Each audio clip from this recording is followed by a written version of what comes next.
No. Thank you very much, my able Deputy Chair, my honorable colleagues, our host.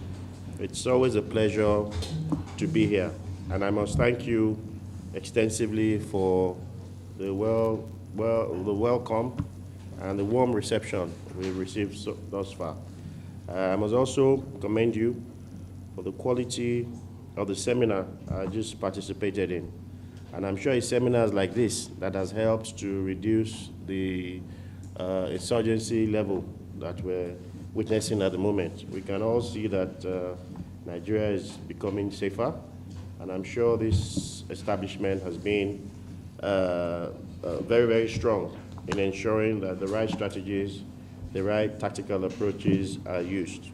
As you're aware, Section 88 and 89 empowers us to look into your books, to oversight you, to ensure that the monies appropriated are judiciously spent. That is what informed this visit today with my colleagues. A lot of us have looked through these books, and I'm sure my members, they always have questions. They all have eagle eyes. They've seen things that they want to be clear about. They want to ensure that the taxpayers' money are judiciously spent. So when I drop the mic now, I'll yield the floor to them to ask one or two questions. I've also listened with rapt attention to the challenges faced by this establishment. He mentioned two specifically: inadequate provisions and the piecemeal releases that are ongoing. So these are things we would also critically look at. The recurring decimal has always been your administrative block. And I recall 2-3 years ago, I was also a guest here when Mr. President showed keen interest in releasing funds for the completion of your permanent site. But I don't know what happened, maybe paperwork or something happened in between here and the villa that the funds were not released. But my colleagues and I will look critically at it and see how we can help put that on the front burner. So I thank you very much for having us, and we look forward to very robust and fruitful deliberations. Thank you.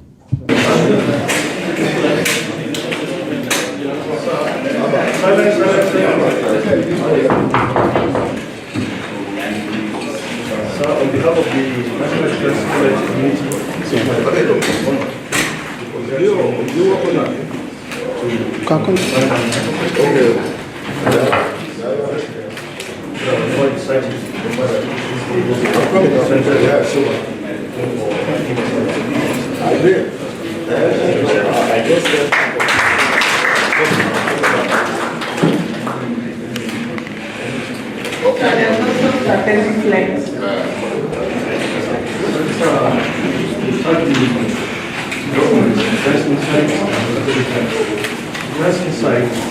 collection of past projects.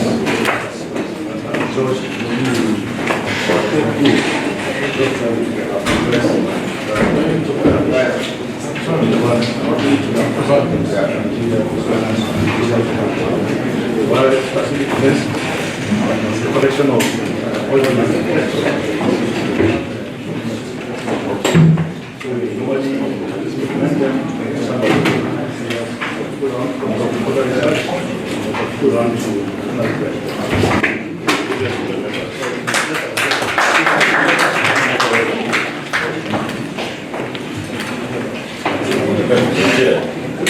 Thank you, sir.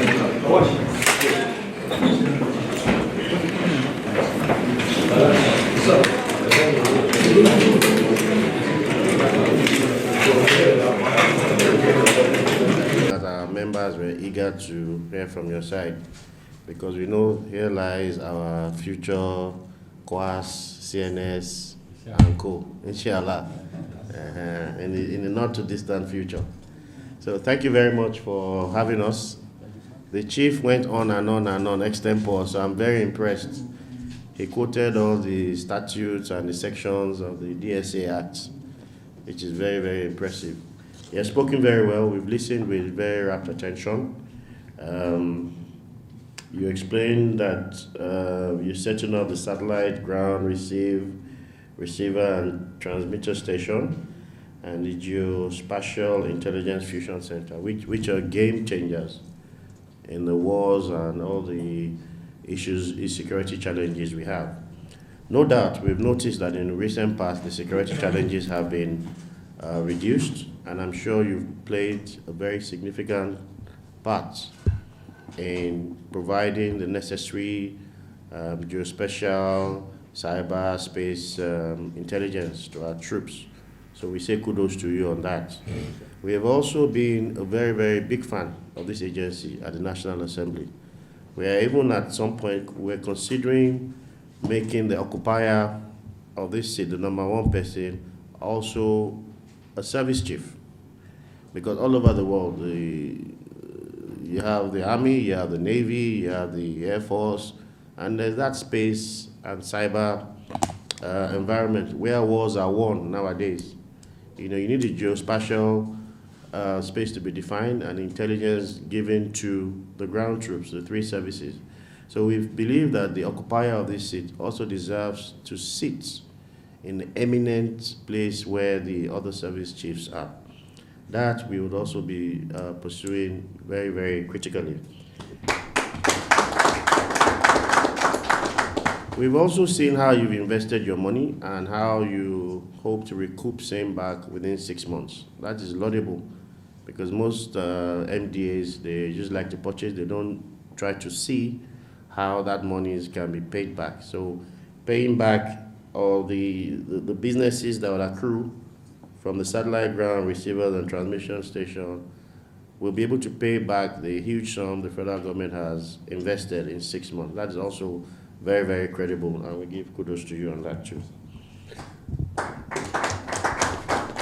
We've listened to your challenges, which includes funding, at times slow releases of your capital, and you also spoke about the staffing issues you have at the Oregon Space School in Delta State. My members, I know, are very impressed with what they've heard from you, and they will be the ones who will champion that course to ensure that the budgetary allocations are improved like you requested. So once again, I thank you on behalf of my members, and we look forward to inspecting these laudable projects that you've put on ground. We thank you very much. Commemorative comments are happening yes. Find a place in the office to remind you of this day and to visit on your WhatsApp function. Thank you very much.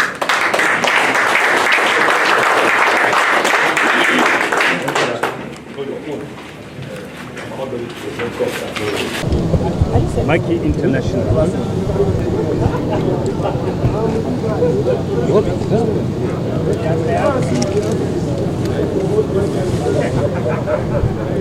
Chairman, you have been to 3 different agencies with related challenges, funds, and it has always been like that.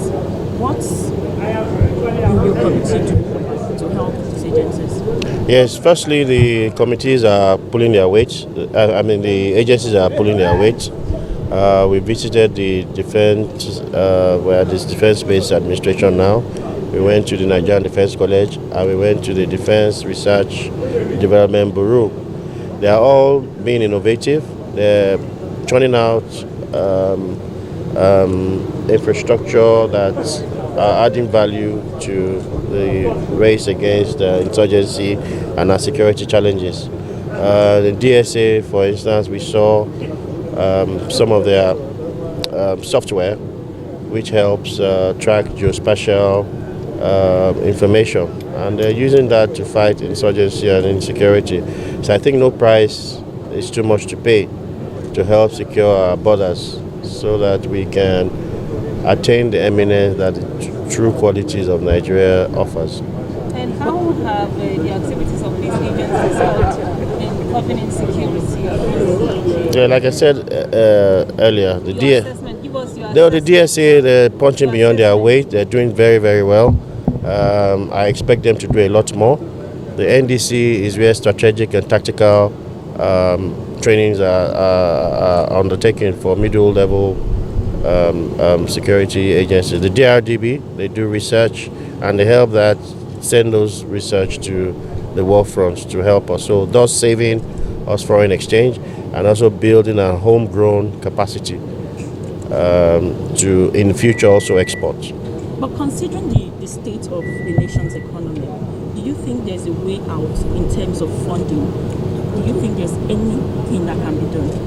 Yes, we also need to prioritize and make sure that in the forthcoming budget, that only things that are of priority that will help curb insurgency are what will put on the front burner.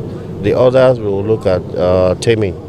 You understand? So whatever would help fight this insurgency to its logical conclusion are things that will prioritize, and we've all agreed with them on that. Thank you. Thank you. Chairman. Have you